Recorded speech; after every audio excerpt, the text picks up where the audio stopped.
Okay, I think we're live. As usual, if anyone is watching, and it looks like maybe only one person is at this point, let me know, and let me know if you hear me, see me, if everything is okay. If there's any other kind of problem, now would be the time to figure that out, but it looks like we're okay. I'm going to reload this page, though, for a moment. More than one person watching. Excellent! There's not a lot of questions front-loaded, as usual, so if you could, please go and let your friends and all that know on social media, share the link. That'd be fantastic, as I just took a moment to do. Alright, and yes, I did start on time for once, although I am still running late. I just decided to forgo taking a shower and shaving before I did this. So I look like a scruffy monster, even more so than usual, actually. But okay, we are all ready to go. In order to let people pile in a bit and ask more questions, we'll talk about the channel for a bit. Slow week. I mean, I did 3 reviews right near the end of the week, and that's it. I did a lot of other stuff this week. I was just really busy. I was really active on social media. If you go over on Facebook, I made a poll because I'm going to be doing a new top 10 list and wanted some feedback. So go over to either Board Game Geek and search for it, or just go to Facebook and on my fan page and see. I did a poll about Euro games that I would love people's feedback on. So you can go and check that out. I'll confess that I lost a lot of time this week due to Magic Puzzle Quest because they put up a new update, the Battle for Zendikar update, and just blew the roof off the whole thing. It was super interesting. It's funny because the day that it happened, everyone's like, yeah, look at all this stuff. And then everyone got pissed off because there was 2 new Planeswalkers and they're charging $15 for each of them, which will probably go away in a week. And that's like the pre-release thing, and it'll be cheaper later. Everyone was outraged. Then the servers went down and people were losing matches, like their progress was getting wiped away. And then people were like throwing their tablets out the window and everyone was furious. And then everything got back to normal. They gave us a free booster pack and everyone moved on, and now everyone loves it. So, but yeah, I'm really, really into that. I'm trying to do well. Adjust my camera a bit. Because they put in a new reward system. It's really great. Lots of new cards, and I can't wait to keep delving into that. So I will confess that sucked a lot of my weeknight time out. But I had other stuff to work on too. You know, I'm still trying to plow through some of these miniatures games I have to assemble, which is really frustrating, honestly. Like, some of these games that have miniatures like Kingdom Death are just amazing games, but I really, really...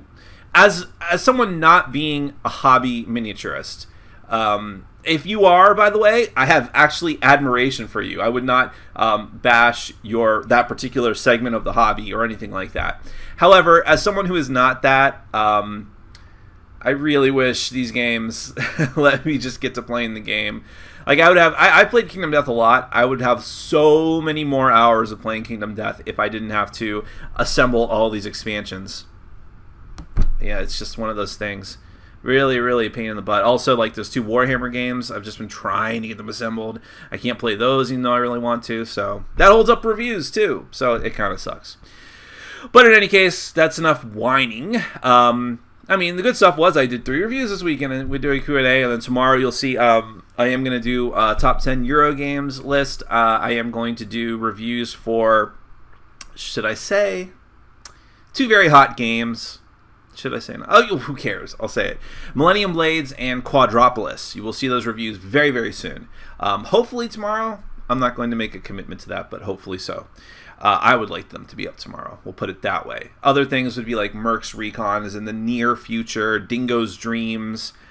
Assault on Doomrock. What else? That's all I'll commit to for the next week at this point. So, there you go. Everything seems to be okay. All right. I think we're good to go with the questions. People are starting to march in. Good, we're up to 43 people. Awesome. Oh, I have to sneeze. Don't sneeze. Don't sneeze. Don't sneeze.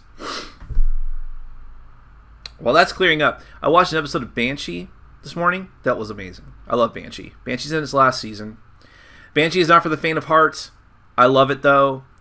It's very silly at times. I find that the plot threads in that show are ridiculous. Like, you have to have a lot of leaps of logic and it's not even like a science fiction or fantasy show. You still need a lot of leaps of logic. However, the characters are amazing. It's beautifully shot. It looks like a movie. Lots of action, sometimes very gory action, but still. I can't stress enough how much I like the actors and actresses and the characters that they play. And just riveting stuff. And I'm sad that the show is ending this year, although it's ending on the producer and showrunner's own terms. They decided that, look, Showtime would have them come back for another season because it's like one of their most popular cult favorite shows. But they're like, listen, if this goes on for another season, it's going to get even more ridiculous. We cannot keep these plot threads dangling. We cannot keep all of this, like, the supposition of why the main character, the unnamed main character, why he should be in this town at all at a certain point, or his friends. And so they decided, for the good of the show and its legacy, to end it. And I have a ton of respect for that, but it still makes me sad. So let's get to the questions. On that digression, all right, yeah, I figured I'd be asked about this. Hey, Nick, I'm sorry I keep bumping the table, by the way. I know that's a perennial thing on the Q&As, but Nick, have you seen the Dark Souls board game on Kickstarter, and what are your thoughts? I'm kickstarting it in hopes that it's good. Well, I'm not sure that you should ever kickstart something with the hope that it is good. Having a general idea that you think it will be good is probably a better way to go about that. But no, I've seen it. It looks very interesting. I mean, well, I'll go so far as to say it looks great. In fact, it gives me a Kingdom Death vibe as far as like really dark and disturbing creatures and just a very dark tone overall. In fact, people on the boards for Kingdom Death are already saying like, hey, is anyone going to come up with some fan variants for these miniatures? Because they'd fit like right in, almost right in. And that would be pretty interesting. I've never played the Dark Souls games. I have played Demon Souls, which was like the precursor to those games. It's not like it's like the spiritual predecessor to the Dark Souls games and part of the Souls series. I played it a little bit. I never got, right around the time I got the game, I got out of video games, so I haven't really gone through it much. But it was very interesting, and the whole premise of Dark Souls, how it's just like this brutally difficult world that you're just always on the edge of life and death, is really interesting to me. And so what they could do with the board game in that, especially with that beautiful aesthetic, in a sense beautiful, it does interest me a lot. As this question giver goes on a bit here, it says, though, however, it looks like the gameplay is rather shallow. So that's worrisome. A beautiful game does not a good game make. So we shall see. I don't know if I'm going to back it or not. I have a feeling they won't be sending me a review copy because this company doesn't know me from a hole in the wall. But I would back it for the purposes of reviewing it. I've done that before. I mean, it would certainly be a hot review for the channel. As shallow a reason as that is, and I wouldn't do that all the time, but I have a genuine interest in it too. So we'll see how it goes.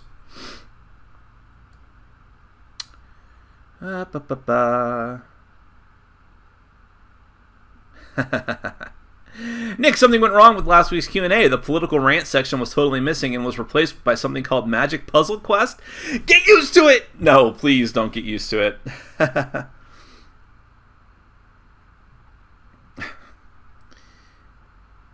You don't like Vikings and Pirates. How about Gale Force 9 games? I mean, you mean just the publisher in general?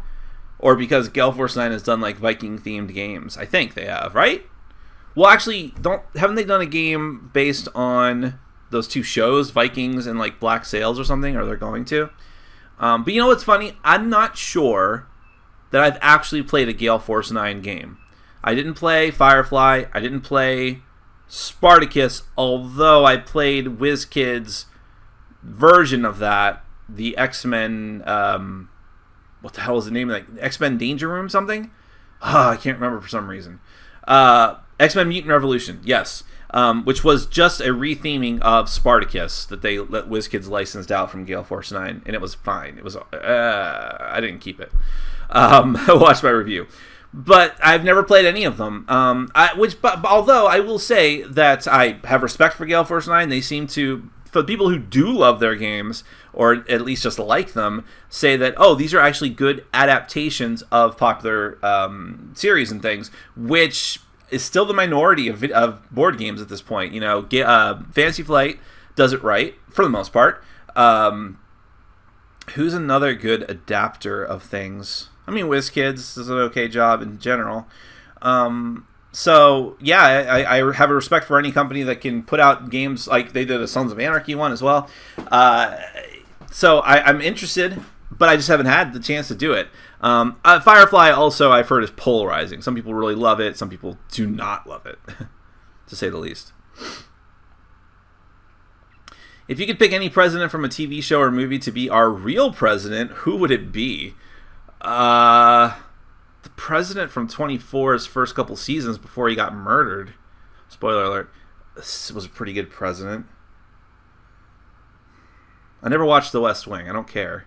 The more people talk about The West Wing and Aaron Sorkin, the less I want to watch it. Sorry, I'll be gross away my nose. Allergies this morning, really bad. Who else? Fictional presidents. I don't know. That's it. I'm going to go with 24 answer. Deep cut.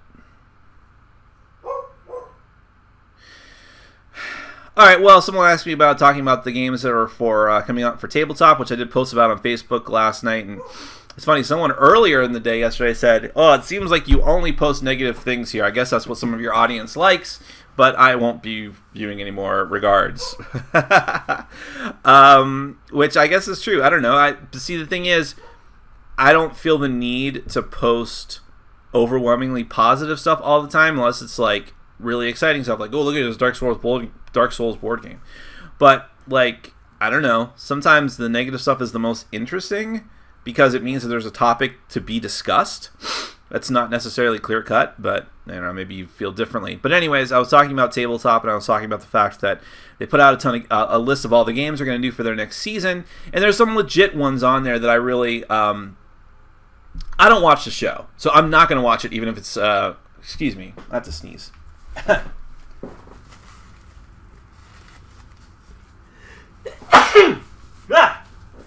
Excuse me. Technical difficulties. I need to have like in radio they have a cough button that you hit that will while you have it hit nothing gets recorded. I need something like that for video where you just see like a technical difficulty screen come up momentarily. Anyways, with tabletop, there's some games that were super interesting that I'm still not going to watch because I don't watch the show. But I'm like, oh, okay, that's interesting that they would have them on there. Like Eldritch Horror, which they've already said is going to be a 2-part episode because it's a 6-hour-long game sometimes. Codenames, Mysterium. What was another one? They had some RPGs on there that sounded interesting to me. And I mentioned to someone on Facebook last night that one thing I will definitely not fault them on is a lack of diversity because there's a ton of diverse stuff there, which I really appreciate, and it kind of keeps a show like that going, to be honest. But at the same time, some of the games they had there, I'm like, okay, you are only showcasing those because you were paid by publishers. Can we just be honest about that?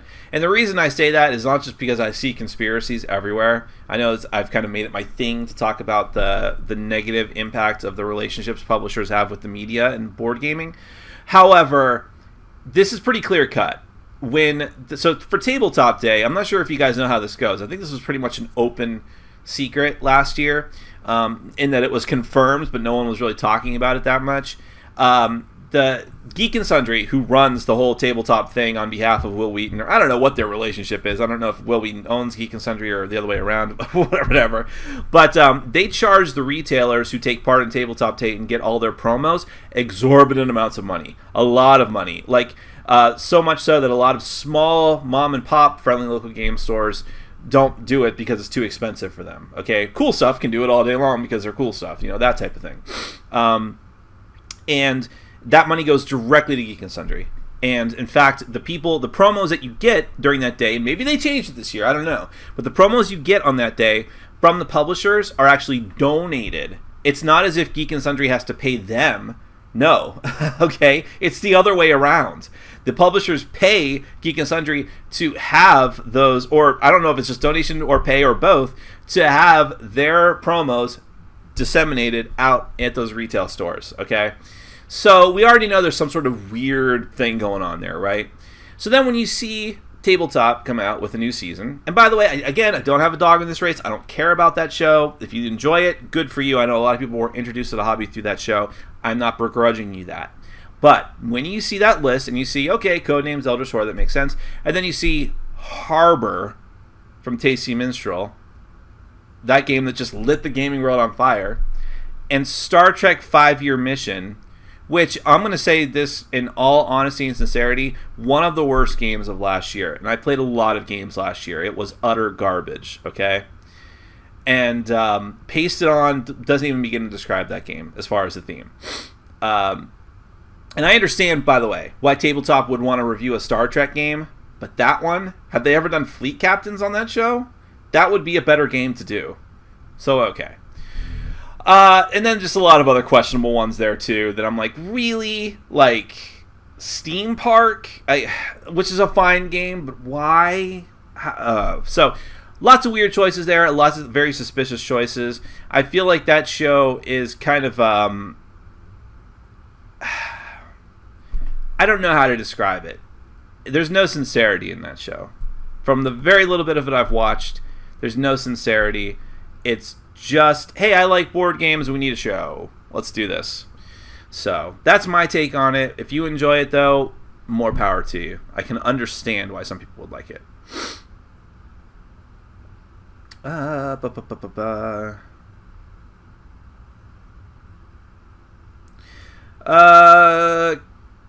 Chris was very kind and started saving some comments from YouTube. But here's one more that just posted now. Oh, wait. No. Yeah, we'll go straight to those. So, are there any components in particular from a game that you are really careful with, or vice versa? Gaming components you throw away or replace right out of the box? What? Hold on a second. Gaming components that you throw away or replace right out of the box. Well, that doesn't happen. Very rarely do I pimp out my games, people that replace components and things like that. So, I would say that's maybe never happens. However, well, I've done a lot of stuff to Kingdom Death, but that's more like improving it. As far as components that I'm just really, really careful with, I would say I'm very careful with the miniatures for the Warhammer games and Kingdom Death, but that's about it. I throw boxes around. I don't care about cards. Cards I care about, but I try not to worry about it.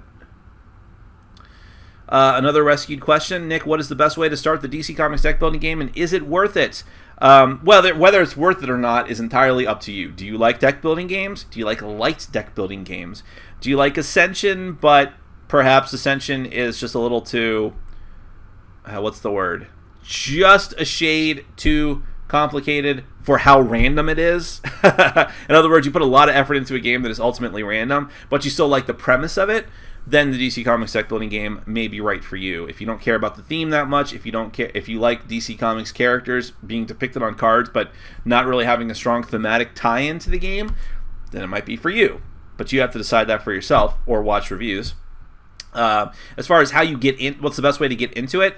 Any of the base sets, of course, but I would say my recommendation, just from my personal experience based on the reviews that I've done, would be either of the first two games. The base game, DC Comics deck building game, or the DC Comics deck building game Heroes Unite set, which was the follow-up. Those are both standalone games. They are both fine sets, and having both of them, if you like one and you decide to get the other, it'll be nice to have some variety of card choices that you can pick and choose from. The other is two base sets I think they have out now at this point, and we're not talking about the other Cerberus deck builders. I'm only talking about DC. The other two base sets that they have, Forever Evil, wait a second. Sorry, someone was freaking out about audio. Everyone else is saying it's fine.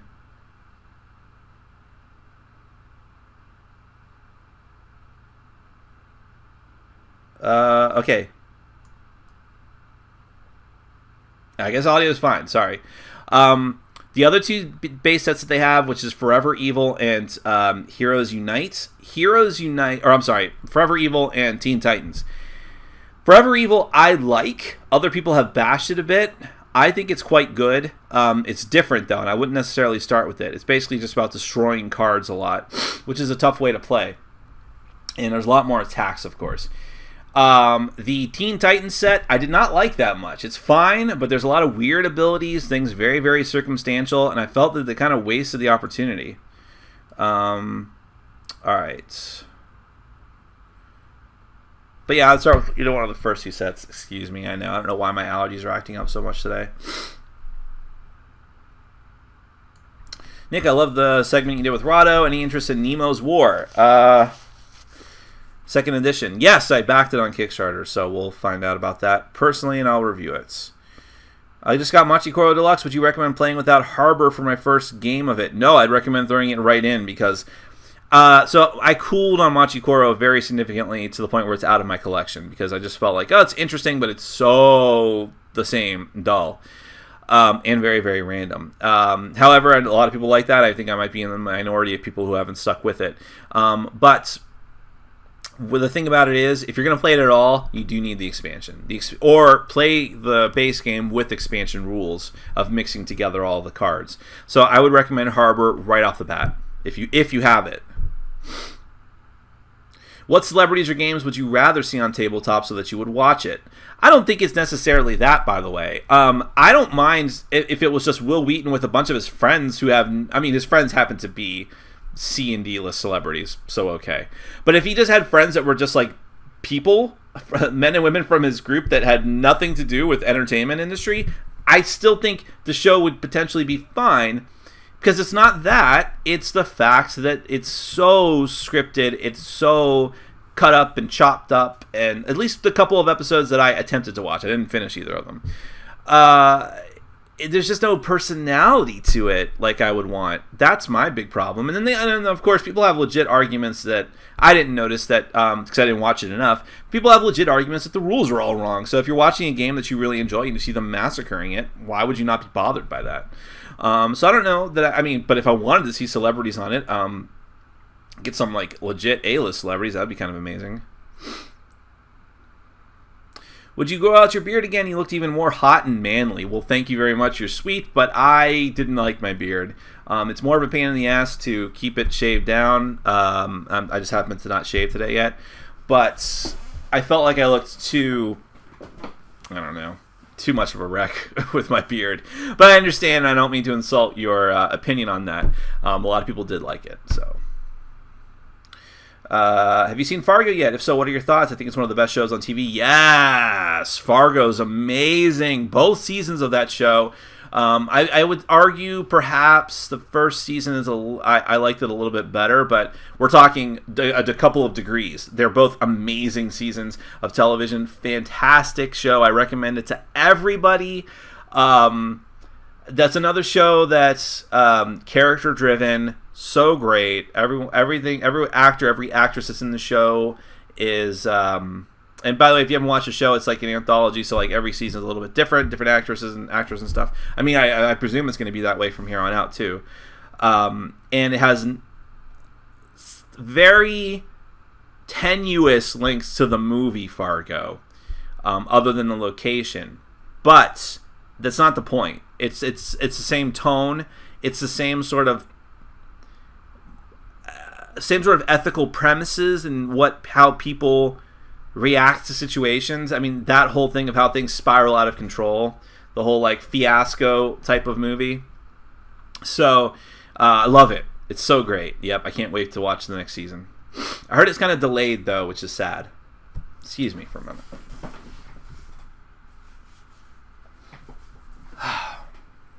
See, I should have taken a shower first. If I take a shower, for whatever reason, kind of clears up my allergies.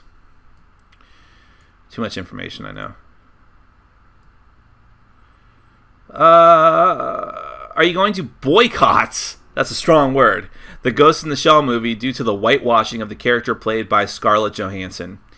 Now, I don't like what they did there, okay? Trust me. I really think that I'm kind of rambling. Max Landis, who is a writer and director and very polarizing figure amongst those who know him and who follow him on Twitter and things like that. He's been on Red Letter Media. He seems like a good dude, entertaining dude, but he's very in your face with his opinion. And he has a YouTube channel. You can go and check it out. He puts up like little 3 to 5 minute rants about certain topics. And whether you agree with him or not, and sometimes I don't, I find him very interesting.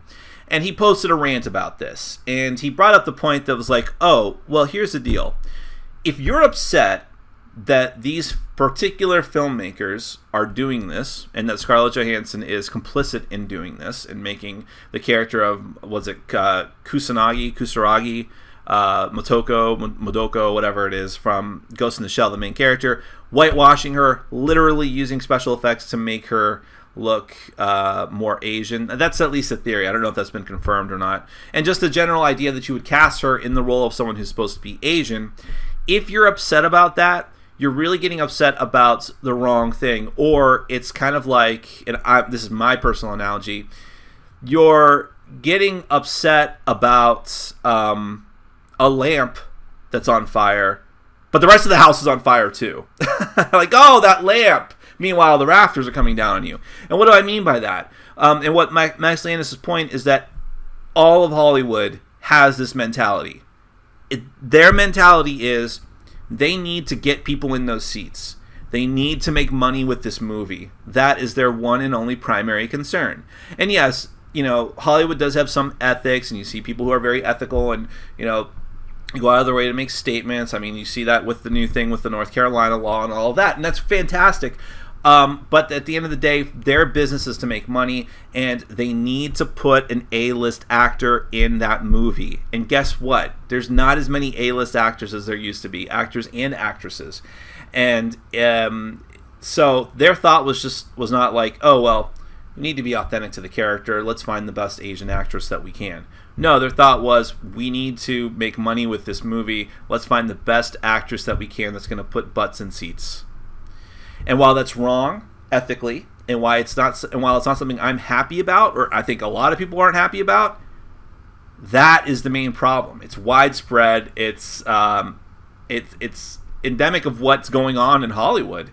So it's unfortunate that Ghost in the Shell, which is such a beloved property by a lot of nerds and geeks, and perhaps that's why this is getting so much attention. Because, I mean, think about this. There was some crappy movie that took place in Hawaii. We got horrible reviews that had Emma Stone, I think was the actress's name, playing a Hawaiian person. She's whiter than me, okay? And there was a minor controversy about it. But it didn't blow up as much as this, because no one cares about just some random one-off movie that's not attached to any property. This is Ghost in the Shell. So I'm upset about it, but at the same time, I almost am just like numb to this kind of crap, because it's just happening over and over and over again.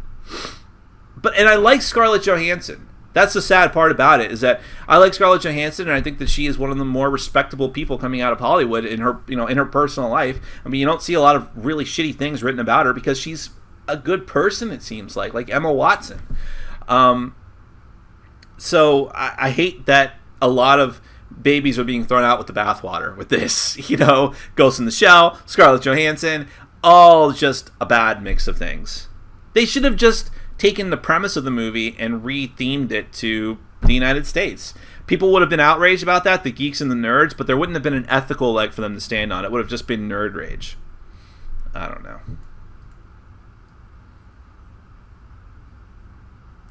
I lost my place. I got so angry. Let's see.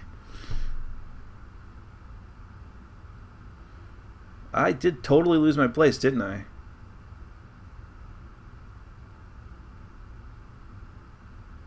Where are we? Here we go. When will Castles of Burgundy, the card game, be available at Board Game Bliss? I don't know. I don't talk to Bosco a ton. I don't constantly ask him what's your schedule on things. And even he doesn't know sometimes. Sometimes he's just kind of he places an order and hopes that they get in, on the time that they should. So I don't know about that, honestly. If I had information, I'd tell you. I'm actually way behind on doing a Board Game Bliss update that will show some of the stuff that's currently in stock. I'm going to do that tomorrow. Any plans to review Food Chain Magnate? Probably not, but you never know. I don't want to spend that much money for a game I may or may not like.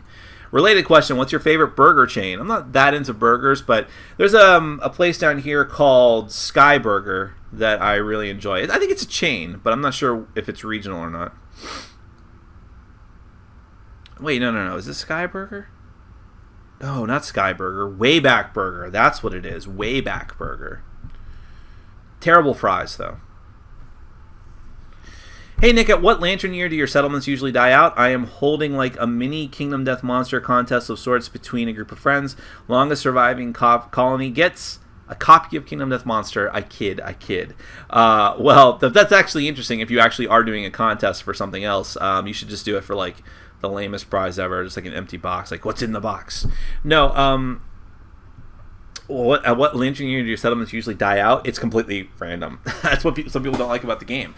I've had groups just die out before like the 10th lantern year, way before, and I've had them go much longer. It's very capricious, that game. If Rado ever gets to your place a game, how probable is it that you'll tie him down to play Kingdom Death? I don't think I'll have to tie him down. Have you guys seen what happened over on Board Game Geek? So I don't know if you guys know this, some of you. So I talked about the game, and he acted interested in it, and I didn't actually know if it was an act or not, because I ramble on a lot about Kingdom Death, and of course it's just the two of us, and we want to act interested in each other's titles. So I was like, I don't know how interested he actually is, right? Well, after that, because I'm subscribed to the entire Kingdom Death page, and I see every single comment that goes up, for better or for worse, he actually posted a thread there that went on for a long time, and was one of the hot threads on Board Game Geek for a few days, where he was like, you know, not just what he had. The title of the was "What's the future of this game?"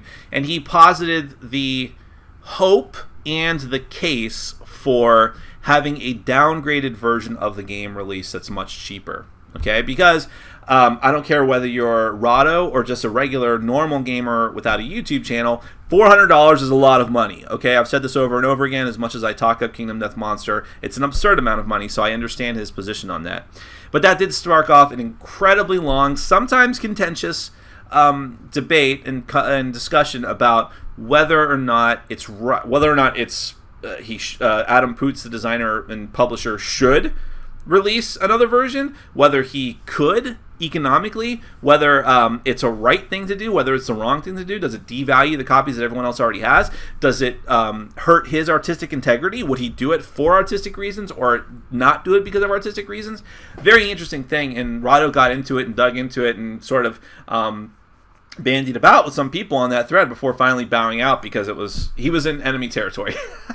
In a sense, not enemy territory, but he was in the territory of people who are obsessed with the game, and it's hard to win. And his viewpoint was not one shared by the group. I was more open to the idea, while at the same time still on the fence about it and leaning more towards leave the game as it is, just for artistic reasons. But I appreciated that he started the thread at all. So my point is, going back to your original question, would I have to tie him down to get him to play it if he ever came back down to South Florida? No, he would immediately ask me to play it, probably, because I'm sure that he wants to at this point. He seems so into it. Another rescued question from Chris, by way of Chris. If you were playing a game like Time Stories and finished it, even a couple of times, but there were cards that you never got to see, would your curiosity beat you and you look at the cards? Yeah, I think I've been pretty open about this. So this happens in, actually, the first and third games, which is the first module and the third one, we pretty much saw everything. There's nothing we really missed just because we played through them so many times. So that's really, the third one was kind of a disaster. But so because of that, I never had to go back and look at anything else, right?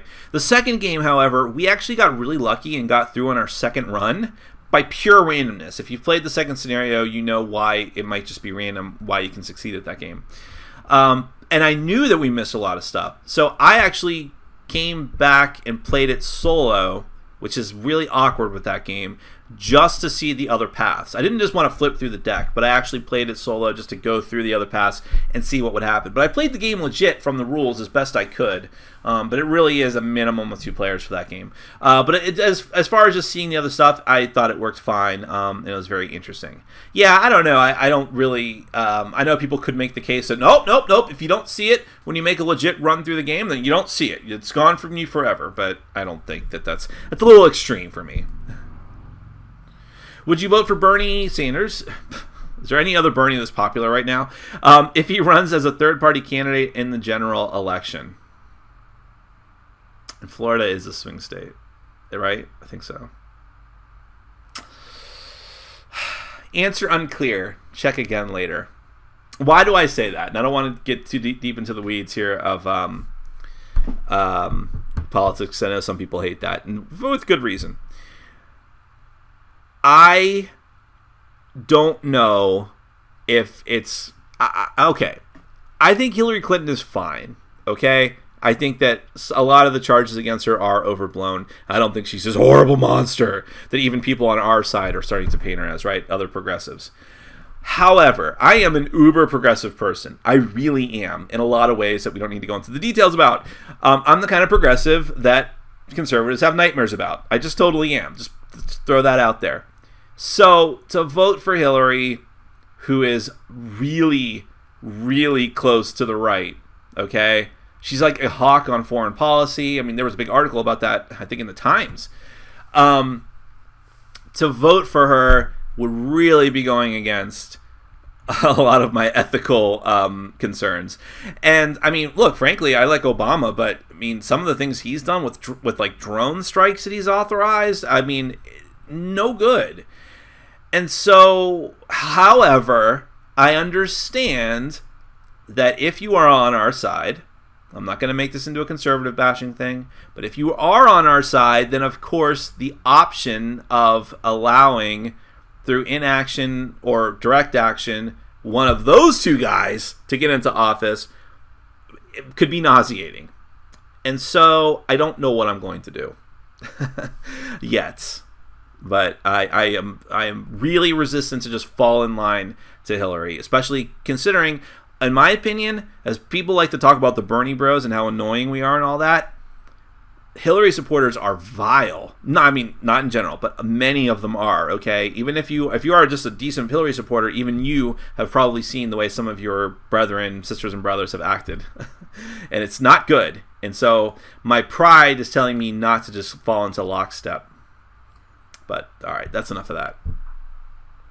You should do a monthly Q&A debate with Rado since your opinions differ so much. That might be interesting, but you know what? I think he and I would both say the same thing. You don't want to do too much of a good thing. Let's see what happens, you know? And then if we ever do something again, it'll be special. Same question, same theme of question.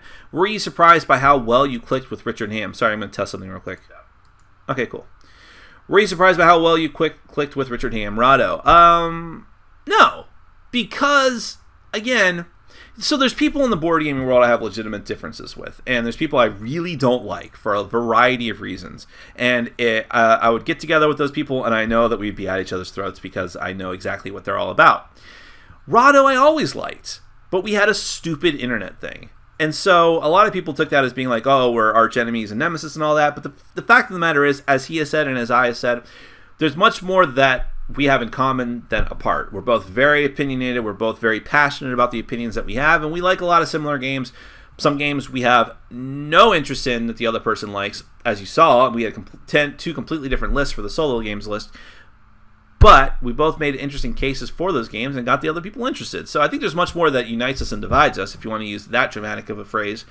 And so I wasn't surprised by how well we clicked, because it kind of felt like that would be the case. So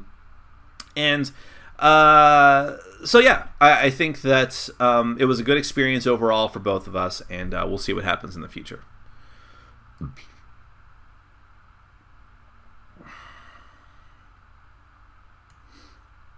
Have you looked at the new details for the new Agricola edition? What do you think? If you haven't, why not? I know that they're doing a new edition. I know they're doing a new family edition as well. I've seen some of the details. I know that Uwe Rosenberg, the designer, made like a perfected deck of cards. Like, he went through all the library of improvement cards that they had released for the original base game, all the expansions, the championship cards, all that stuff, and made a much better, in his opinion, deck for people to use, because people had so many complaints that the improvement deck, depending on the draw that you have, can be terrible and kind of ruin the game. Well, that's putting it extremely, but could have a detrimental effect to the game. I wouldn't know any of that because I've played Agricola once or twice. I can't remember. I know I played it once. I may have played it twice, and I didn't care for it very much.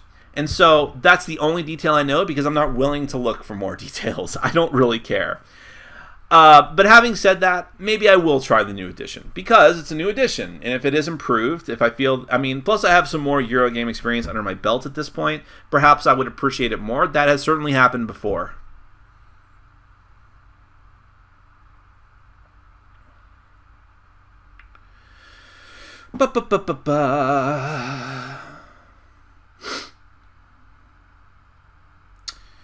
Do you prefer to play at a store where you have to buy products or pay just to play there and not have to buy the products? I don't play at stores. I suppose if I had that option, if that situation was presented to me, I'd probably prefer just to pay some sort of flat fee. Some sort of flat, cheaper fee, or buy a certain amount of snacks, which even crappy stores tend to have like sodas and chips and things like that. Don't make me buy a game, though. It's stupid. What do you have against fist bumping? Sure, it's been recently associated with douches like Howie Mandel, but I say if it worked for the Wonder Twins, why can't it work for you? Patricio, you make a compelling argument. However, I would respectfully disagree. I actually don't mind Howie Mandel that much. Yes, he's kind of a douche, but I was into America's Got Talent for as long as Howard Stern was on, which overlapped when Howie Mandel was on. I think Howie Mandel's still on the show, but I'm probably not going to watch anymore because Howard's gone, and I don't even like Howard anymore. However, I would say that wasn't even in my mind. I don't care about fist bumping in general. I care about it in my board games. So what Patricio is referring to is my Cartoon Network crossover crisis review, where the Adventure Time cards in particular make you fist bump people to get special effects, and it's just the most ham-fisted, literally, thing ever. So I can't stand it. Has the new BGG game page layout grown on you yet? I don't understand why you can't scroll through a set of 3 or 4 thumbnail picks for videos instead of navigating off the page to see the rest. Yeah, I agree. It has not grown on me yet. I'm having a hard time. Everything is just in different places now. Which I don't understand, and it might seem like a minor gripe, but like, I get it looking better and getting a makeover to a degree, but why is everything in completely different places?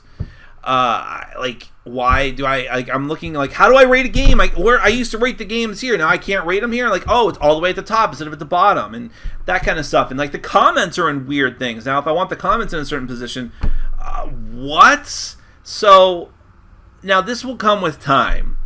I don't think anything has been lost, meaning it's all there. And if I can figure that out and get used to it, it'll be fine. But for now, I'm having a hard time with it, and it's aggravating me. And I want to have the old version back. Hey, listen, I complained about the old website too because it was so ugly. But it was functional. I don't think I ever said it wasn't. Hey, Nick, do you watch MMA or other combat sports, and what is your thoughts about it? I don't. I have admiration and respect for the people that do it. I mean, obviously, in my wildest fantasies, I wish I was a martial artist. Who doesn't? If you grew up at my time in the 80s, and you're man or woman, really, you probably wish you were some giant kung fu karate master to some degree, right? And I have great respect for the people that do MMA because, especially compared to, say, boxing. Now, boxing, I think, is a brutal blood sport, too, and I'm not trying to downplay that. But boxing is a little more controlled. It's a little more like, more of, not an act, but it's more of like coordinated. It seems like it's much more like this happens and this happens and this happens, blah, blah, blah. MMA is just like, get in there and beat the shit out of him, right? I appreciate that to a degree. I know MMA has rules and things, too. I don't mean to disrespect either camp. But MMA would be one I'd be more drawn to. However, I just am not. I don't know that I'm just that interested in like tracking down the matches, and I know some of them are on pay-per-view, and that's kind of annoying. I've never understood that, and I understand it, but I don't want to take part in it. So I appreciate it, but I just don't. And also, look, there's a case to be made that no matter how enjoyable it may be on a visceral level to watch people beat each other up, it's blood sport. I mean, it's kind of vicious. I mean, and I don't know that MMA has been around in a big way long enough for us to see the really long-term effects of it, but we do know the long-term effects of boxing. and it's people having severe brain damage for the rest of their lives, like Muhammad Ali. And it's really sad. And it is the modern day equivalent of gladiatorial matches, without direct death, just long-term death. Although sometimes there is death, just abruptly. And I suppose there's an ethical quandary to be made. Should we be endorsing that when we can just go to the movies and watch it? I don't know. It's a tough question. But then again, it's a free country and people should be allowed to do what they want to do, right? If people want to go and beat each other up in the ring, why shouldn't they be allowed? Lots of concerns and questions to be raised there. From your very simple question, but get used to that. Alright, this is a long question, so let me pre-read it first. Okay. I have a friend who is interested in running a Kickstarter for his game, but he doesn't really have an entry point to gaming. I wanted a look into publishing games on Kickstarter for my own development purpose, but I realized it's not what I really thought it was going to be. Need some opinion on what you think would be a good trade-off for PR for him. Angela, I'm going to be very honest with you. I don't understand your question that well. I'm going to surmise what I think you're trying to get at with your question, in that what does your friend, it's probably you, right? What route should your friend go to get his foot into the door to make a Kickstarter game and get public relations for it? Board Game Geek, and also you should probably check out Board Game Geek. And what I mean by that is you go there, you go to the game designers pages, you go to the Kickstarter forums, you go there, you ask for feedback, you make sure that you actually have a page that looks good, you make sure that your game is good, get a ton of feedback, be open to constructive criticism, Cthulhuism, and be open to the fact that what you're putting together might suck and might need to go back to the drawing board. And then put out the game. And by that point, you've got people talking about it, hopefully on Board Game Geek. And then you constantly talk about it on Board Game Geek. You make forums for it. You make a database page. You do all this kind of different stuff, right? Then you make a Facebook page. You make a Twitter page. I mean, honestly, it's kind of intuitive at this point. You hit up every social media thing that you can, and you get word of mouth going is the best way to do it. If you want to get it into the hands of previewers and reviewers, that's a thing you can do as well. Be careful with that, I would say. But, I mean, that's what you got to do, basically. It's a lot of work, but it seems to be a formula that works for people.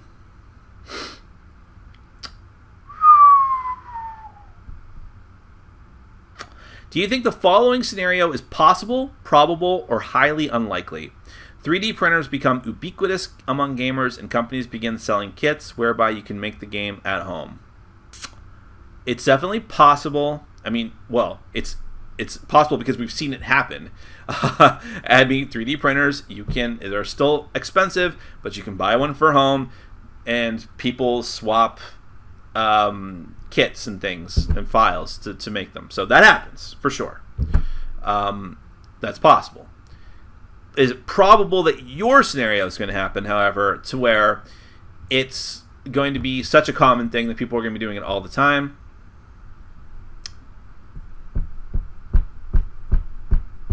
Yes. However, I think it will be a luxury of affordance. I think that most of the major companies will still be doing it themselves, but they may give you the option. Because a lot of people are not going to want to do that. No matter how cheap they get, no matter how relatively easy it gets compared to now, it's still a lot of time and effort to put into doing that. And there's a lot of things that could go wrong. I'm going to be honest with you. I haven't used a printer in the last 25 years that hasn't... Sorry, I keep bumping the table.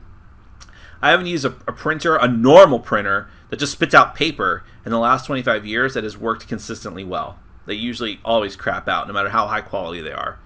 So, one that's making miniatures over and over again, especially for like a game like Zombicide that has dozens and dozens and dozens of miniatures, I don't know that I want to bother with that. But it's certainly possible. It's probable that will be an option. But I don't think it's going to be commonplace at all.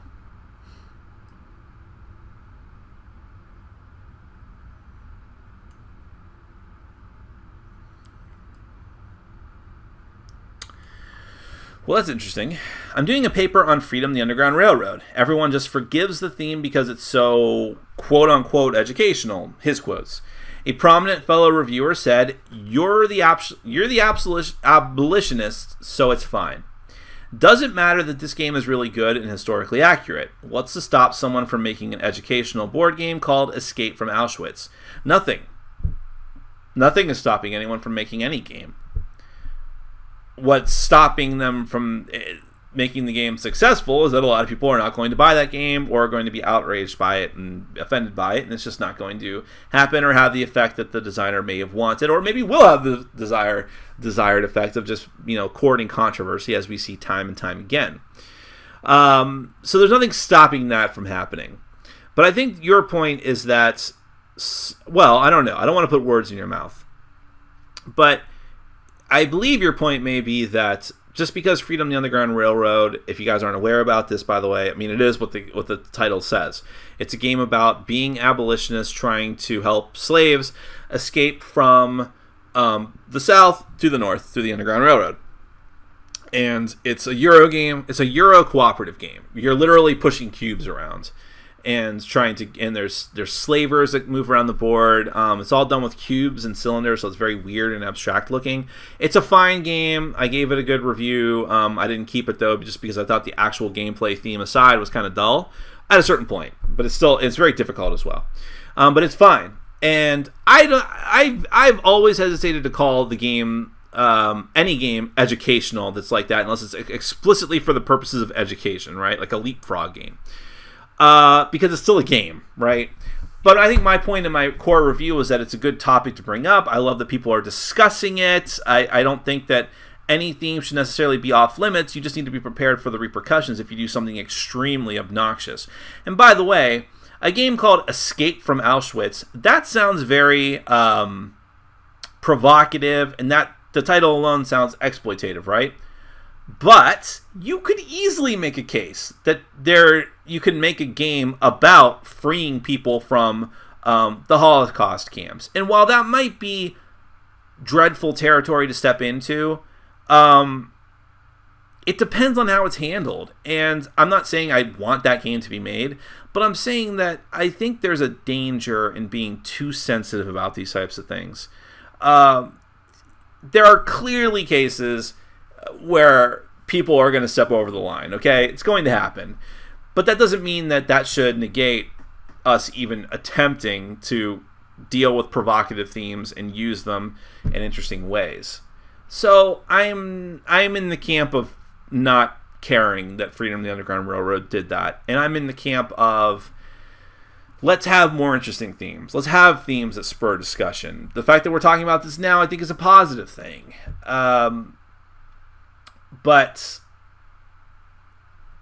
And does it matter that the game is good? Like, in other words, does a game being good sort of soothe over some of these things? Not necessarily. But I think in this case, it just so happens that is the case. That a lot of people enjoy Freedom the Underground Railroad.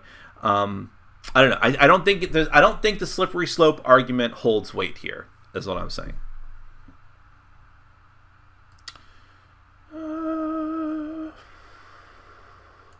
Finally, Swords in Denmark got Blood Rage back in stock and it's on its way to my house. I have played it for the first time on Tabletop Simulator. Any tips for rules that you are likely to miss? I don't know. I don't think we really screwed anything up in that game. It's pretty straightforward. The timing of when areas pop and, when people engage in combat and how people get moved around and can engage in combat, that's the trickiest part of that game. It's like, okay, I'm declaring battle, now I can take dudes from here and here and we can engage in the battle as well. That type of stuff is the stuff that's going to be the hardest thing to sort of get through and wrap your head around. But then once you do that, I think the game's pretty intuitive, honestly. It's not a very difficult game. Hi, Nick. Awesome shirt. Thank you. What are your thoughts on Agents of Smersh? Well, I played Agents of Smersh quite a long time ago before I had a review channel. I didn't like it, okay? I had a bad game of it, although I played with people who definitely should not have been playing that game. They were heavy Euro gamers, so I don't even know why they joined me in that. Maybe they didn't have a choice. But I got a copy of it in trade, or maybe I got it with my Board Game Bliss account. The second edition, and I've decided to try it again because I want that kind of game to work for me, but so far the other glaring example of it not working is Tales of Arabian Nights, which I've tried twice and never again. What are your thoughts on Barnes & Noble expanding their board game event nights to nearly every store? Do you think that a majority of ill-informed employees forced to run games can hurt the hobby? Wow, that's a loaded statement. Yes, but I think that whatever minor instances of that happening that there are, I think I think while that may happen, the overwhelming majority of situations will probably be more beneficial or just neutral. Meaning, I think you're more likely to have more people be brought into the hobby than forced out of the hobby because of any mistakes that might happen while actually running it. So I think overall it's a beneficial thing. I'm not going to go. I don't have the schedule for it. I mean, there's Barnes & Nobles all around me, but I'm just not interested in doing it there. But I think it's a great thing for Barnes & Noble because Barnes & Nobles is selling less and less books as the years go by, and there's less and less of a reason for them to have a physical presence. Let's be honest about that. But I think that the benefits to gamers and bringing more people in and casual people in outweighs any concerns, basically. Compare Free Comic Book Day to Tabletop Day. It should be used to promote the hobby. Wait. What?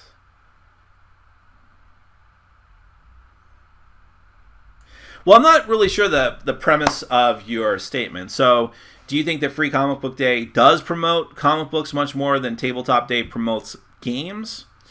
I might agree with you there. So for right now, International Tabletop Day seems to only be a members-only thing. What I mean by that is, if you're already a hardcore gamer, you are more likely to take part of that event. Whereas casual gamers, like the type I was just talking about, where Barnes & Nobles, are not really going to be interested in that. Like, oh, what is that weird thing? That sounds odd, right? So in that case, I don't think they're doing a great job. They're not doing a great job promoting it. I kind of forgot about it until a couple weeks ago. So there's the thing. In fact, should I even do a Q&A next week? I kind of didn't even think about that. I should probably do it on Friday. Or a lot of people I've heard actually watch it while they're doing games on Saturdays. So maybe I'll do it anyways. So if your premise is that it's not as inclusive and it's not as much bringing in new people as Free Comic Book Day, I'd agree with you there. I don't partake in Free Comic Book Day, but I think that is much more about like get these comics into people's hands to bring them into the fold.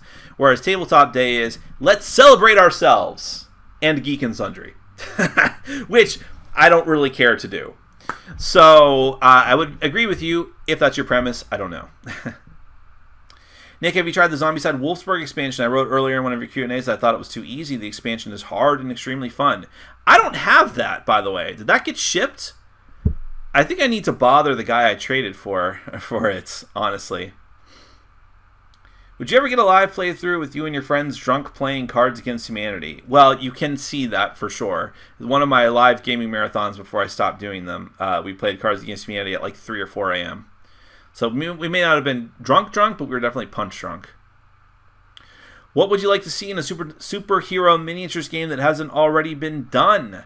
I still maintain that if they had done it right and properly, Guardians Chronicles would be the superhero miniatures game I want to see, but it had such a disastrous release that it's kind of probably killed itself. But if you were to do a themed version of that game to Marvel or DC and actually have a good rule set and kind of iron out the kinks, it would be amazing. So that's kind of what I would want to see. A one versus all game, supervillain or supervillains versus heroes. And no, I don't mean Sentinel's Tactics, which is a dice-chucking monstrosity. What do you think about Kingdom Death Heroes, by the way? Well, I don't know too much about it. It was sort of a rumored thing. I don't even know if Poots is actually going to move ahead with it, because right now he doesn't even know if he's going to reprint the base game. He probably will, though. The Kingdom Death Heroes was the idea he floated that there would be a dungeon-crawling, more Descent-style game set in the Kingdom Death universe where the players took control of the heroes of Kingdom Death, which are, like in Kingdom Death Monster proper, you are survivors. That's what you're always referred to, because literally you are just trying to survive. Yes, you level up in a sense, you get new gear, you get stronger, but it is incrementally, and you are always in fear of dying. In Kingdom Death Heroes, you would be taking control of the people who are already superpowered, essentially, for that world. Twilight Knights, White Speakers, what's another class in that game? Just people who are already, like, sort of blessed or have some sort of weird powers or super weapons and things like that. Saviors, that's the other one I was thinking of.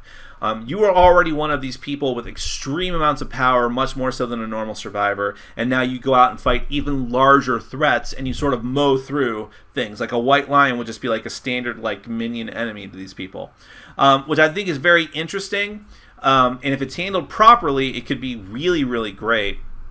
But you do have to be concerned about the fact that a lot of what makes Kingdom Death Monster so great is that you are survivors clinging to life by the skin of your teeth. And so if you're a superpowered character, you lose a little bit in that. But I think because it's Kingdom Death, the game would still be very difficult. So I think it might even out in the end. But who knows? This is all supposition and speculation. Who knows if he's even going to do it. But I hope that he does. Did you ever watch Tim and Eric? Awesome show. Good job. I know you like Red Letter Media, and they have mentioned how that show is a big source of inspiration, at least tonally.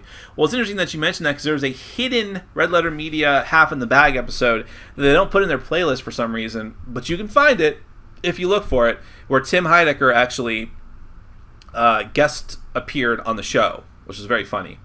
But aside from that, I actually did watch it for quite a while. Maybe like 2 years ago, I was binge watching old episodes, and I just stopped at a certain point. But I thought it was very funny. It's very surreal. It's absurdist humor, like clickhole type stuff. But I thought it was good. John Wayne equals Genghis Khan. Yes, I saw the Young Turks actually played video of. It was an old movie trailer for that movie. What was the proper name of that movie? The Conquerors, the World Conquerors, or something. That had John Wayne playing Genghis Khan. So disturbing. In fairness, that role killed him, Azrael, so I say fair's fair. Yes, well, if anyone doesn't know the history of that movie, I'm sorry I don't remember the name, The Conquerors or something like that, they filmed it out in the desert. It was supposed to be about a historical movie about Genghis Khan. They filmed it out in the desert where there used to be nuclear blast testing, and many, many people got cancer and died, and purportedly John Wayne as well. So that's what you get. Okay, that's awful. No one is whiter than Nick. I could definitely make that argument. I know someone will probably bring this up. I would think that there's definitely an argument to be made that in anime, every character looks white anyways. That's how they do it. If you don't know why that is, you can read history about it. But old school anime like that put out by, what's his name, Osamu Tezuka, explicitly in the open was inspired by Disney, right? They wanted characters to look like that. They wanted characters to look white. They wanted characters to have big eyes, which obviously the facial structure of Asians does not promote either of those things, whiteness or large, abnormally shaped eyes. In fact, even people from America don't have eyes that large. But it is seen as a sign of beauty and trustworthiness to have large eyes like that.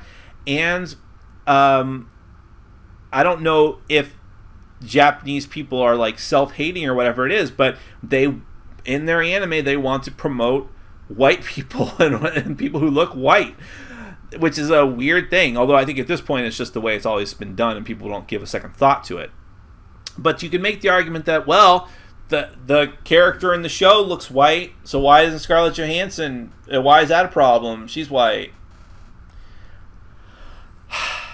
But it's a problem because it's just another glaring example, like a humongously glaring example of us not willing to bend and go out of our way to get an Asian actor or actress to do a role. I don't know.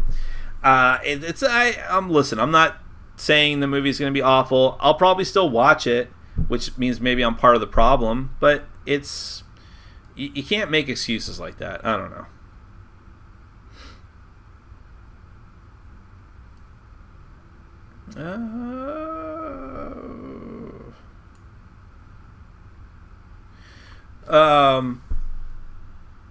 You and Tom both have come out recently and said International Tabletop Day is too commercial, but if we take Geek and Sundry out of it, isn't International Tabletop Day good for the hobby like Comic Book Day is for comics? Well, yes, but again, okay, so it needs a governing body. Okay, not that it needs one, but it's better if it does. Someone overseeing it. It should be an independent council who gets together and decides how they want to run the tabletop day for the year, right? But yeah, I think it should be about having more demos, bringing more people in. And yeah, if you took Geek and Sundry out of it, because Geek and Sundry is clearly a money-making operation. They are using Tabletop Day to make money, okay? It is a promotional event for them. That is the idea behind it. But they're gussying it up as, here's a time for us to come together and celebrate the hobby. So yeah, definitely if you removed the people who are only interested in making money from it out of it, I think it would be a lot better. But it would still be better to have some sort of independent review board that comes together and says, well, here's the things here's how we should, style it this year. Here's the promotional art we should use and stuff like that. Because you still need to have a team to promote it as much as possible. What would you put on top of Cerberus? I assume you mean the Cerberus game engine. What theme would I put on top of it? What was I thinking the other day? I want to see more games like Naruto. Now, I'm not a big fan of Naruto, but I still think that deck builder was one of the most entertaining out of the Cerberus line because of the chakra system I found very, very interesting and the positive attack differences. And so I want to see more of that. I don't think they would do another Naruto game, but if they were to but there's a lot of anime that could use that system and have it make thematic sense. Because the one I thought of was Hunter x Hunter. Because in Hunter x Hunter, they don't use chakra, they use nen. But it functions the same, basically. It's humans who have special martial arts ability and who can do basically magical powers, okay? It's basically the same thing as Naruto. Dragon Ball Z. And you can have the same system where you're building up either ki or chakra or nen, and then they can really be compatible. Because right now, it's not. You can't use many of the cards from Naruto in the other games, and you can't use characters from other games in Naruto and vice versa. Because they're all chakra-based. So doing more games in that line would be amazing. You could have even done Street Fighter that way, but they didn't. But Street Fighter's good too. I think there should be a mix of Street Fighter and Naruto, and then put a bunch of fighting anime on top of it. That'd be great. We're running late, but I'm having fun. Interested in the Doctor Strange film? Very much so. I thought the teaser trailer was very, very good. I was interested in it before, even more so now. I like Benedict Cumberbatch. I'm not like a big fan of his, but I like him as an actor from what I've seen him in. I like the Doctor Strange character. I like the magical aspect of the Marvel Universe, and I think there's a lot of possibility there. Nick, there has been some talk in the past seasons of Tabletop doing an episode with reviewers. If asked, would you go on the show? Don't think that's going to happen no more. No. Listen, I'm a small fry reviewer. I understand that I have 19,000 subscribers, and that is a big deal. I don't mean to downplay any of my subscribers. I love each and every one of you. But compared to many other reviewers, like, you could easily make a whole panel with room to spare of Vassal and his crew, Shut Up and Sit Down's crew. Frankly, you could just do a show with either of those crews. And Rado is like up to 60,000 or something like that. He's got a ton of, or maybe not. I mean, is he below 50 still? But what's his name? What's that idiot's name? Well, now I can't say it, or else people will be mad at me. Damn. There's a lot of people, and I'm way down on that list. But who knows? Maybe by the time they decide to do it, I'll have 30,000 or 40,000 subscribers, and then I'll be more appealing. In which case, yes, I would. Why not? What do you think of Tumult Royal, Nick? Have you played it? No, but I'm looking at it.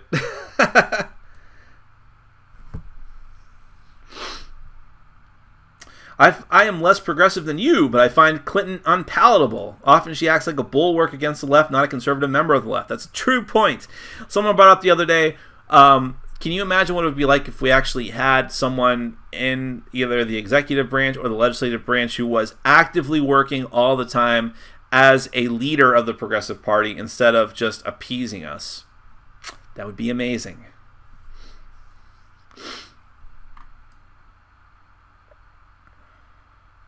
Quick thoughts about Dark Souls for someone who missed it. I think Dark Souls looks really, really interesting. The game looks a little bit shallow. I like the theme, though. I like the miniatures. I'm in a wait-and-see mode.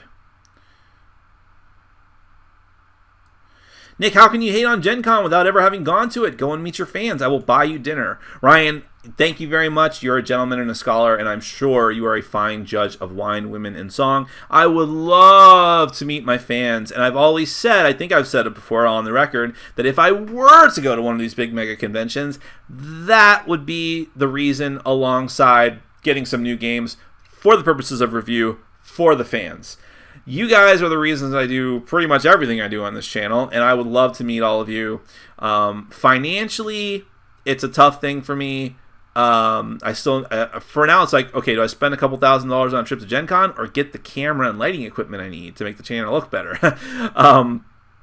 And I just spent $600 on taxes. That wasn't fun. And without ever having gone to it, how can I, I mean, I see what happens there. I get the reports. It's a huge pile of people crammed into a room. Last year they said it was really hot. People were getting headaches. There was heat exhaustion. You couldn't find food or water anywhere. It doesn't sound fun to me. I'm sorry. I'm much more likely to go to something like maybe Origins, which is a little more reasonable. But we'll see. Nick, do you think there will be more Kingdom Death Monster games available soon? Reprints, not anytime soon. Eventually, yes. I don't think he's going to let that game die. I don't think he's going to let it become this cult thing you can't ever get a hold of again, like the original War of the Ring Collector's Edition. I think that, and even that you can buy the normal version of. I think that it will be reprinted. It's just going to be time. Right now, he's kind of catching his breath. If you don't know what's going on with that, he basically sold out of the game. He said there's a few copies left in the Australia warehouse if you want to import it, or if you live in Australia. And there are a small amount of copies, I think like 50 copies, he's put aside for Gen Con to sell it there. But that's it for right now. But he will reprint it. It's just a matter of time.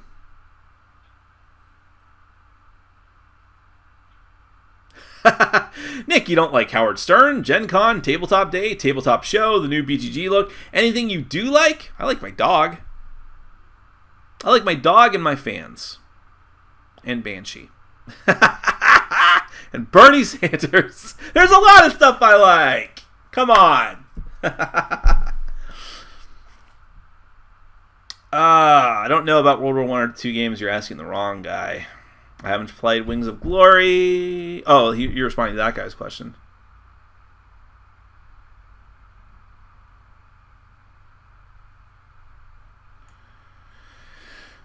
Nick, what are your thoughts on what is Ritus? R-I-T-U-S?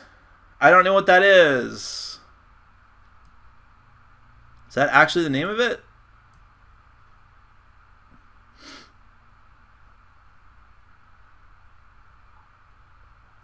Any news on Tyrants of the Underdog? I thought it was releasing soon, but no reviews about it yet. I think it's more of a summer thing, early summer. I'm very excited about it. I can't wait.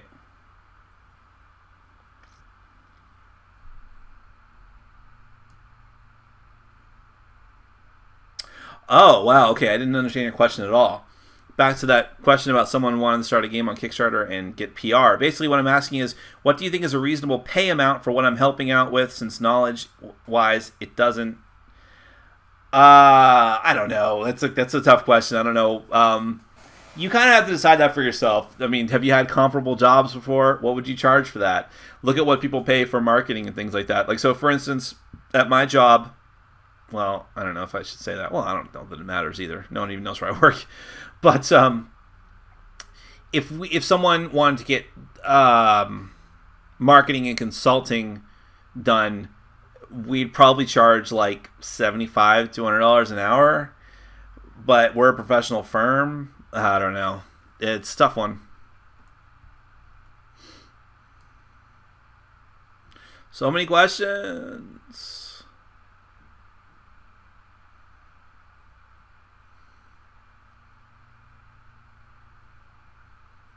That's a weird sounding game. A new Kickstarter about nuns murdering each other with biological warfare in the name of God. Sounds sacrilegious.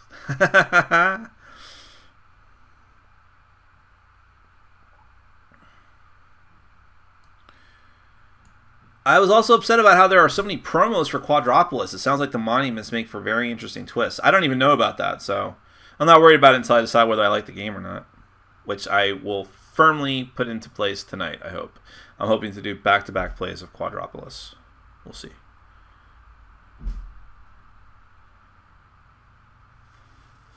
Hi, Nick. Do you still have Shadows of... Probably Brimstone, yes. And are you planning on buying any of the upcoming expansions? No, I thought it was a fine game, but I just... It's like too many things I have, and I need the box was too big. Dark Souls, by the way, is making a tremendous amount of money. It hit $1 million. It hit $1 million in the first 24 hours, like just before 24-hour mark hit.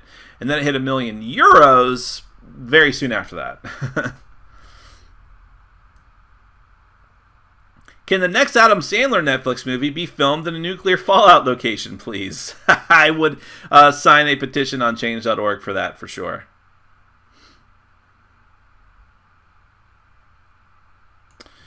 Are you familiar with Dresden Files novels, and did you see the Kickstarter for the board game? I did not. I am familiar with the Dresden Files only in the sense of I know of them, I know the general premise, and I know there was a TV show that I never watched, but I never had an interest in it.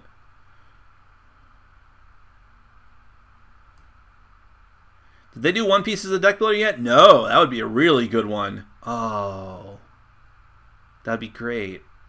Do something with the Devil Fruit? Oh, that'd be great. Nick, do you think many people backing Kickstarter projects mainly because of fear of missing exclusives later if they will be a hit? Yes, and that's why I hate exclusives. I really hate exclusives.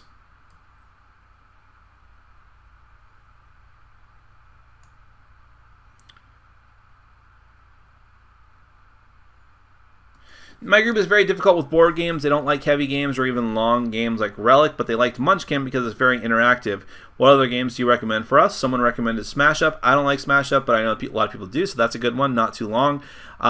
King of Death Tokyo. No, I mean King of Tokyo, King of New York. Fine choices. Shadowhunters. Light deck builder like Dominion as a good starting point, or the DC Comics deck building game would be good choices. When are you doing a Kickstarter to fund the channel and send you to Gen Con? Probably never. I have a Patreon account where I make $300 a month. I really don't want to hit you guys up for money that much. I really don't. I am probably going to do a Kickstarter within the next year, but if I do it, it's going to be offering you a tangible good or service to get for your donation. I do not want to run it and charge you $150 for some crappy promos, okay? So I know I make a lot of bold statements that offend people about other reviewers, and I'm sorry for that sometimes. Sometimes I do it without even thinking, and it's just provocative. But let me say something very definitively that I think is a really, really, really bad habit that more than one reviewer has done, and that is to charge incredibly insane amounts of money for promo cards because you can and because you know that people who are already inclined to want to support the channel will pay an exorbitant amount of money for a promo if it's associated with a game. I think that's taking advantage of people in more than one way, and I will never ever do that to you guys. And I wouldn't do a Kickstarter just to say give me money without offering you anything either. So I want to offer you an actual good or service. Perhaps charge a couple of dollars extra more than what I would normally charge for it, and have all the donations and proceeds go directly into a fund that is only explicitly for the purposes of making the channel better. And I'm not there yet. I still want to work on it and get some things hammered out, but that's how it will be run. And as far as like, send me to Gen Con, that may, and I'm kind of bothered by that too. I don't think you should be paying for my vacation. I don't. I understand that it could be good for the channel, but I'm telling you right now, I'm not going to go to Gen Con if I do and film every second of it, okay? So in that regard, the only benefit that people who actually subscribe to the channel and watch it casually would get out of it is I would have some games earlier, potentially. But I have some people who could send games back to me, so it's not even that anymore. So I feel, maybe you disagree, and I don't want to put words into your mouth, and I don't want to be too negative about this because, Ryan, I know that's coming from a great place, and I appreciate your sentiment about that, and I appreciate that by the nature of your question, you would be willing to donate to such a Kickstarter. But I personally would feel like I'm taking advantage of the audience, whether they even agree with that or not. And so I want to do things. I have a Patreon account, and I try to offer some things that people can get out of it, and just say, if you want to give me a few bucks, it kind of keeps the channel going. But to just do a Kickstarter and say, here's some promos that are worth like 5 cents each.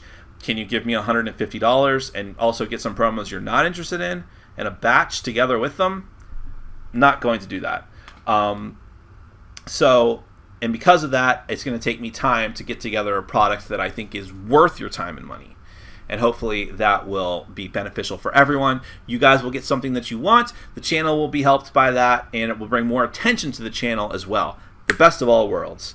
I always want to do things the right way rather than do them half-assedly and then come back and do them the right way later. So we'll see how that goes. But thank you so much, Ryan, for your support. I do appreciate it.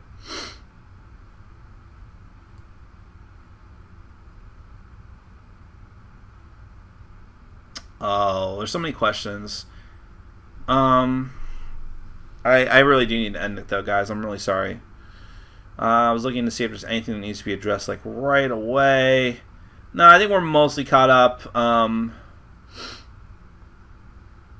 Yeah, all right. We'll go ahead and end it there. If you guys do have lingering questions though that you want to ask, check it in next week for sure. Front load them at the beginning of the show. I answer them all in order, so that's your best bet to get them answered. So we'll go ahead and end it here. But guys and girls, thank you so much. I really appreciate it. Yeah, I know I see negative sometimes, and it's true that there's a lot of negative news. Prince passed away this week. Let's not forget to mention that right here at the end, at least. That Prince was incredibly influential in my own personal musical tastes and stylings and how they have evolved over time. I have nothing but respect for the guy, and I already miss him dearly. A lot of bad things going on around the country. There's a lot of homophobia, transphobia, murder in Ohio, my home state. It seems very depressing, and it seems kind of hopeless at times. But I will say this, there's a lot of good stuff going on, too, in the world. And I think that it's important to focus on the good things, focus on your friends, focus on your family, focus on your dogs and cats and other pets, and find joy in life wherever you can, is what I would say. Because there's more, if you're willing to see it, there's more good than bad. But there will always be angry curmudgeons to point out the negative things you may have missed throughout the week, because they deserve at least a little bit, a smidge of attention. So, thank you so much for watching. As usual, this is the best thing I do on this channel. I love interacting with all of you. I love connecting with you, and I hope that I do you all justice. Have a fantastic weekend and a great rest of next week as well. Take care.